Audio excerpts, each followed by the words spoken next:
Breaking news Telangana పురపోరులో Janasena అధినేత పవన్ కళ్యాణ్ ప్రచారానికి break పడింది. పవన్ వస్తే లాభం కంటే నష్టమే ఎక్కువ అన్న అంచనాకు తెలంగాణ బీజేపీ వచ్చింది.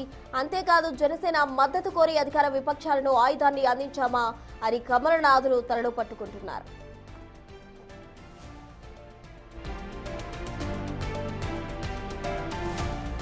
చెప్పాలంటే తెలంగాణ బీజేపీలో ఇప్పుడు ఇదే హాట్ టాపిక్. స్వయంగా కేంద్ర మంత్రి కిషన్ రెడ్డి పార్టీ చీఫ్ రామచంద్రరావు పవన్ కళ్యాణ్ ఇంటికి వెళ్లి మద్దతు కోరడం ఆ పార్టీలో డైలమాకు దారితీసింది. పవన్ ప్రచారం చేస్తే ప్రత్యర్థి పార్టీలకు విమర్శించే అవకాశం ఇచ్చినట్లే అవుతుందని ఆందోళన బీజేపీ క్యాడర్లో వ్యక్తమవుతోంది.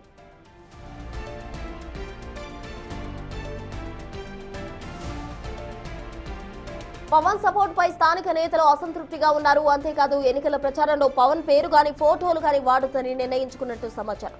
మరోవైపు పవన్ ఇమేజ్ ను బీజేపీ నేతలు డ్యామేజ్ చేస్తున్నారంటూ జనసేన వర్గాలు తీవ్ర ఆగ్రహం వ్యక్తం చేస్తున్నాయి. తొలుత మద్దతు కోరి ఇప్పుడు వద్దు అనడంపై అసంతృప్తి వ్యక్తం చేసినట్టు సమాచారం.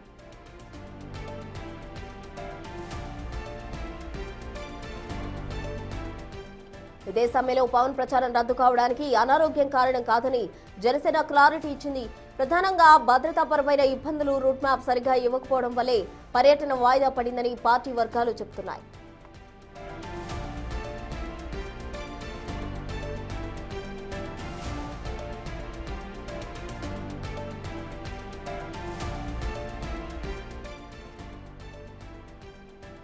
తెలంగాణ పురపోరు నేపథ్యంలో బీజేపీ అటు పవన్ కళ్యాణ్ మద్దతు కోరేందుకు స్వయంగా కిషన్ రెడ్డి అలాగే రామచంద్రరావు పవన్ కళ్యాణ్ ఇంటికి వెళ్లి మద్దతు కోరడం జరిగింది. అయితే ప్రెసెంట్ ఆయనతో పార్టీకి ఉన్న లాభం కన్నా నష్టమే ఎక్కువ అంటూ కూడా డైలమాలో ఉన్నారు నేతలు.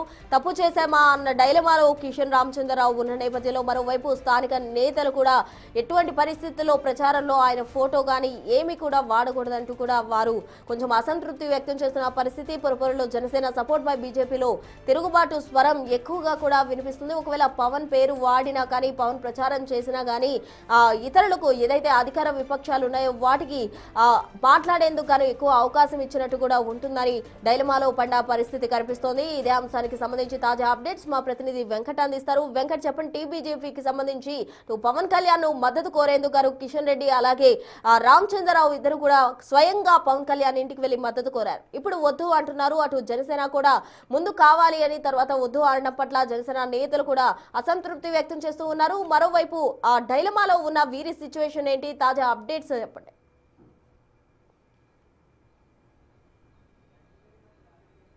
ప్రశ్న, ఎన్నికలు వచ్చిన ప్రతిసారి బీజేపీకి ఈ పొత్తుల పంచాయతీ మొత్తం కూడా పార్టీకి నష్టం కలిగించే విధంగా నడుస్తూ ఉంది. గత అసెంబ్లీ ఎన్నికలు కావచ్చు, పార్లమెంట్ ఎన్నికలు కావచ్చు, తాజాగా జరిగిన జూబ్లీహిల్స్ ఉప ఎన్నికలు కూడా కావచ్చు.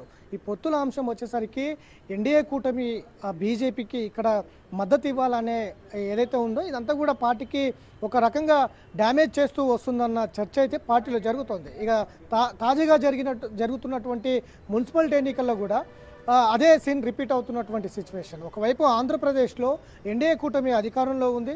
ఆ ఎన్డీఏ కూటమి ఇక్కడ కూడా తెలంగాణలో మద్దతు ఇస్తే కనుక పార్టీ కొంత బలోపేతం అవుతుందన్నది ముందు పార్టీ ఆలోచన చేసింది. ఆ తర్వాత మళ్ళీ ఒకవైపు పెద్ద ఎత్తున అటు టీడీపీ కావచ్చు, జనసేన కావచ్చు, ఈ రెండు పార్టీలతో తెలంగాణలో పొత్తు పెట్టుకుంటే పార్టీకి నష్టం జరుగుతుందన్న చర్చ పార్టీలో ఎక్కువగా వచ్చింది. అట్లనే వ్యతిరేకత కూడా ఎక్కువ వచ్చింది. దీంతోపాటు మున్సిపల్ ఎన్నికలు ఎప్పుడైతే మొదలయ్యాయో అప్పటి నుంచి కూడా ఒంటరిగానే బరిలోకి దిగుతాం, తెలంగాణ రాష్ట్ర వ్యాప్తంగా అన్ని మున్సిపాలిటీలో బీజేపీ ఒంటరిగానే పోటీ చేస్తూ వస్తుంది అని చెప్పి బీజేపీ చెబుతూ వస్తుంది.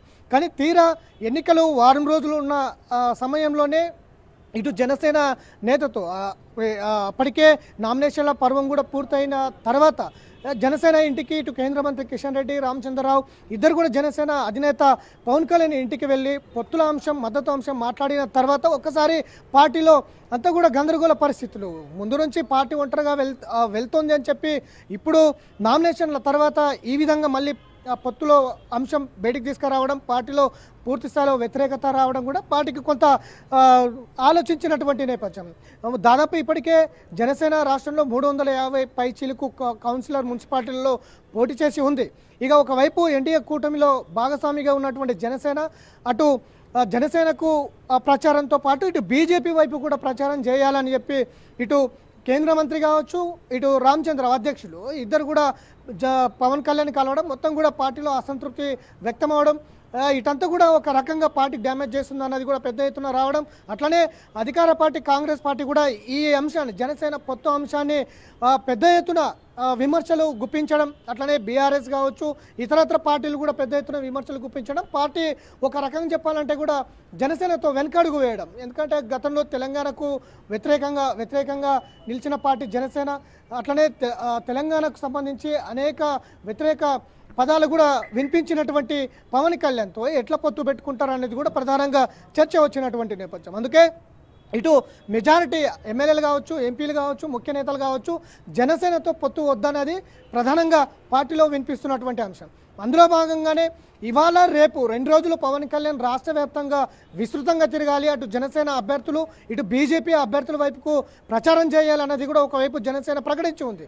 కానీ ఇక్కడ ఉన్న పలంగా అనారోగ్య కారణాల వల్ల జనసేన అధినేత పవన్ కళ్యాణ్ ప్రచారం రద్దయిందనేది ఇక్కడ బీజేపీ పార్టీ వర్గాలు చెప్తున్నాయి. కానీ జనసేన వర్గాలు మాత్రం అందుకు భిన్నంగా చెప్తున్నాయి.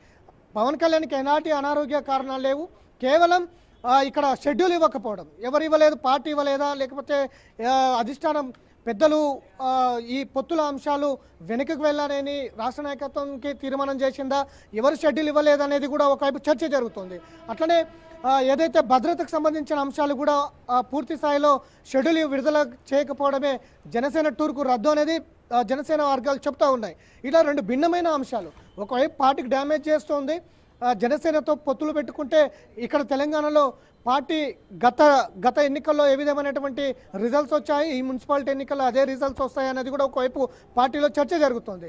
ఇక జనసేన పార్టీ వర్గాలు మాత్రం ఇంటికి వెళ్ళి మద్దతు కోరి ఇప్పుడు మళ్ళీ పవన్ కళ్యాణ్ ఇమేజ్ని దెబ్బతీస్తారా అన్న అభిప్రాయాలు కూడా జనసేన వర్గాలు చెప్తా ఉన్నాయి.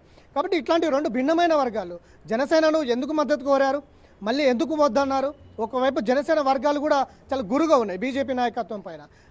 2 పార్టీలు ఒకవైపు ఇంటికి వెళ్ళి మద్దతు కోరి ఇప్పుడు ఆయన ఇమేజ్ని దెబ్బతీస్తారన్నది ఒకవైపు వినిపిస్తోంది. కానీ షెడ్యూల్ ఇవ్వలేదు, షెడ్యూల్ తర్వాత అట్లా భద్రతా అంశాలకు సంబంధించిన ఆ షెడ్యూల్ కూడా రాలేనందుకే ఇక్కడ జనసేన అధినేత పవన్ కళ్యాణ్ ప్రచారం రద్దు చేసుకున్నట్టుగా జనసేన వర్గాలు స్పష్టం చేస్తూ ఉన్నాయి. ఇటు పార్టీ వర్గాలు కూడా అందుకు భిన్నంగా చెప్తా ఉన్నాయి. కాబట్టి ఇదంతా కూడా ఎన్నికలు వచ్చిన ప్రతిసారి ఈ పొత్తుల అంశం రాష్ట్ర బీజేపీని కొంత ఇబ్బందులకు గురి చేస్తున్నటువంటి సిచ్యువేషన్ ఉంది. ఒకవైపు పార్టీ ఇన్సైడే అనేక ఒడిదుడుకులు ఎదుర్కొంటోంది. ఒకవైపు నేతల సమన్వయ లోపం కావచ్చు, నేతల మధ్య విభేదాలు కావచ్చు, ఒకవైపు పార్టీలో జరుగుతూ ఉన్నాయి, టికెట్ల పంచాయతీలు కావచ్చు ఒకవైపు జరుగుతున్నాయి. కానీ ఎన్నికలు వచ్చే మూమెంట్లోనే ఈ పొత్తుల పంచాయతీ కూడా ఒకవైపు బీజేపీని డ్యామేజ్ చేస్తుంది అన్నది కూడా ఒకవైపు వినిపిస్తుంది. అట్లనే ఏదైతే ఇప్పటికే కాంగ్రెస్ పార్టీ కావచ్చు బలంగా పవన్ కళ్యాణ్ అస్త్రాన్ని అందుకున్నది, దిష్టి కళ్యాణ్ పేరుతో విమర్శలు చేస్తూ ఉంది. ఎట్టి పరిస్థితుల్లో బీజేపీకి ఇక్కడ చేతగాకనే పవన్ కళ్యాణ్ ఆంధ్ర పార్టీతో పొత్తు పెట్టుకొని ఇక్కడ ఆంధ్ర పార్టీలను తీసుకొచ్చేందుకు ప్రయత్నం చేస్తోంది అన్నది కాంగ్రెస్ ప్రధాన అస్త్రంగా చేసి విమర్శలు చేస్తుంది. అటువైపు సొంత పార్టీలోనే బీజేపీలోనే నేతలందరూ కూడా వ్యతిరేకిస్తున్నటువంటి సిచ్యువేషన్ కనిపిస్తుంది. సో ఈ వ్యవహారాలనే కూడా పెద్ద స్థాయిలో రావడంతో బీజేపీ జనసేనతో పొత్తుకు వెనుకడుగు వేసిందన్నది చాలా స్పష్టంగా తెలుస్తోంది. ఒకవేళ రాష్ట్రంలో ప్రచారంకి వచ్చినా కూడా ఎవరి వైపు ప్రచారం చేస్తారు? ఇప్పటికే 350 పైచీలకు అభ్యర్థులు నిలబెట్టి ఉంది జనసేన. సో జనసేన వైపుకు చేస్తారా లేదంటే బీజేపీ వైపుకు చేస్తారా అన్న సందిగ్ధం కూడా ఉంది. ఒకవైపు జనసేన, కొన్ని చోట్ల జనసేన బీజేపీ కూడా పోటీ చేస్తున్నాయి పోటాపోటీగా. సో అక్కడ చాలా ఇబ్బందులు కూడా ఎదురవుతాయి. సో ఇట్లాంటి సిచ్యువేషన్లో జనసేన అధినేత డిప్యూటీ సీఎం రాష్ట్రానికి వస్తే కనుక లాభం కంటే నష్టమే ఎక్కువ ఉందన్న అంచనాలో బీజేపీ ఉంది. అందులో భాగంగానే ఇవాళ రాష్ట్ర వ్యాప్తంగా బీజేపీ శ్రేణులకు ఎట్టి పరిస్థితుల్లో ప్రచారంలో జనసేన గుర్తులు కావచ్చు, జనసేన బొమ్మలు కావచ్చు, అట్లనే డిప్యూటీ ముఖ్యమంత్రిగా ఉన్నటువంటి పవన్ కళ్యాణ్ బొమ్మలు కూడా ఎక్కడ ఉండొద్దు అనేది కూడా పార్టీకి పిలుపునిచ్చినటువంటి నేపథ్యం ఉంది. ఖచ్చితంగా జనసేన బలంతో ఇక్కడ బీజేపీ గెలిచే అవకాశాలు లేవు, డ్యామేజే ఎక్కువ అవుతుంది. కాబట్టి బీజేపీ సొంతంగానే వెళ్ళి ఇక్కడ డబుల్ డిజిట్ స్థానాలు సాధించే దిశగా అడుగులు వేస్తుంది. ఉన్నపలంగా ఇవాళ రేపు 2 రోజుల పవన్ కళ్యాణ్ ప్రచారం రద్దు వెనుక రాజకీయ కారణాలే ఉన్నాయి. పవన్ కళ్యాణ్తో పొత్తులో కనుక రాష్ట్రానికి పిలిపిస్తే బీజేపీకి భారీ డ్యామేజ్ జరిగే అవకాశం ఉన్న నేపథ్యంలోనే పవన్ కళ్యాణ్ ప్రచారం రద్దు చేసినట్టుగా తెలుస్తోంది. ముందు నుంచి కూడా అదే జరిగింది. ఇప్పుడు కూడా ఎన్నికలు 3 రోజులు 4 రోజులు ఉన్న నేపథ్యంలో పవన్ కళ్యాణ్ దించాలి, ఇక్కడ విస్తృతంగా ప్రచారం చేయాలి, ఆయనకున్న ఇమేజ్ ఇక్కడ వాడుకోవాలని ఒక స్టేజ్ ఒక ప్రచార స్టేజ్గా పవన్ కళ్యాణ్ నిలబెట్టాలని బీజేపీ ఆలోచన చేసింది. అది భిన్న స్వరాలు వినిపించడంతో సొంత పార్టీలో కావచ్చు, బయట ప్రధానంగా ప్రతిపక్ష అధికార పార్టీలతో కావచ్చు భిన్న స్వరాలు వినిపిస్తుండటంతో ఒకసారిగా పవన్ కళ్యాణ్ పొత్తుకు తెరపడింది అనేది చాలా స్పష్టంగా చెప్తోంది. కానీ దీని విషయంలో మాత్రం జనసేన అయితే కొంత జనసేన వర్గాలు కావచ్చు వీళ్ళందరూ కూడా కొంత పార్టీ పైన గుర్రుగా ఉన్నట్టుగా తెలుస్తుంది. ఎందుకు మద్దతు కోరారు, ఎందుకు ఇంటికి వెళ్ళారు, ఎందుకు ప్రచారానికి రమ్మని ఆహ్వానించారు, చివరికి ఎందుకు ఆయన షెడ్యూల్ ఇవ్వకుండా భద్రతకు సంబంధించిన అంశాలు వెలువరచకుండా పార్టీని అట్లానే పార్టీ అధినేతను ఇమేజ్ను దెబ్బతీసేందుకే బీజేపీ ఇట్లాంటి ప్రయత్నం చేస్తుంది అనేది జనసేన వర్గాల్లో వినిపిస్తున్నటువంటి సిచ్యువేషన్ కనిపిస్తుంది. మొత్తం మీద జనసేన పంచాయతీ ఈ ఎన్నికల్లో బీజేపీ పైన ఏ విధంగా ప్రభావం పడుతుంది అన్నది కూడా ఒకవైపు చర్చ జరుగుతుంది. మరోవైపు ఏదైతే ఆంధ్రప్రదేశ్లో చంద్రబాబు కూటమిలో బీజేపీ కూటమి, ఇటు చంద్రబాబు కూటమి, జనసేన కూటమి ఈ 3 కలిపి అధికారం చలాయిస్తున్నాయి. ఈ అధికార పార్టీని వదిలేసి ఇక్కడ కాస్తో కూస్తో గ్రౌండ్ లెవెల్లో టీడీపీకి పట్టు ఉంది. సో వీళ్ళందరినీ వదిలేసి కేవలం జనసేనతోనే ఎందుకు వెళ్ళింది అన్నది కూడా చర్చ జరుగుతుంది. ఇవన్నీ అంశాలన్నీ కూడా ఈ ఎన్నికల్లో బీజేపీ ఏ విధంగా ఉండబోతుంది, ప్రభావం ఏ విధంగా ఉండబోతుంది, అనుకున్న లక్ష్యాల పైన ఏదైనా ప్రభావం పడుతుందా అన్నది కూడా సస్పెన్స్ కొనసాగుతూ ఉంది. Right Venkat, thank you.